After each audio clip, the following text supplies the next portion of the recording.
Abubakar Gumi was the first Grand Cadi in northern Nigeria. Una know it that one me. Let's go back to history.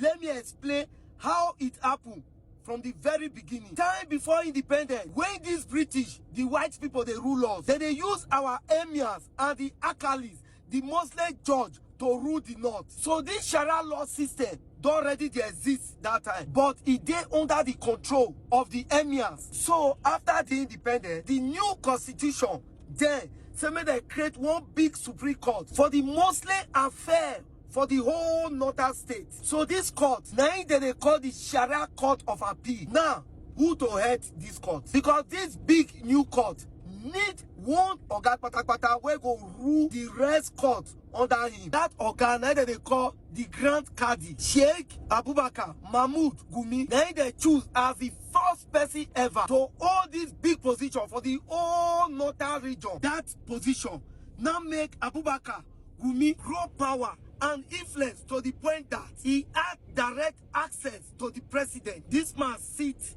in the seat of power with the government where they won't implement law and order before we Nigeria go know. Meanwhile, Nigeria and the followers, they see this man as a preacher, but the political class saw him as a strategical asset. Now, here's the real turning point. Mona Lisa. Abubakar Gumi became the spiritual backbone of a movement that reshaped Islam in northern Nigeria. The movement that later produced Izala movement. Now, not the Izala movement. That Izala movement now be the fight against innovation. There exists same Muslim follow only the Quran and the correct teaching of the prophet. There's some more worship God exactly the way the prophet worship God. But no add, make we not remove. So their fight now is against every other thing when not concern Islam. Now, let this word sink into your head. This not be just all about religion. That movement now ideology plus structure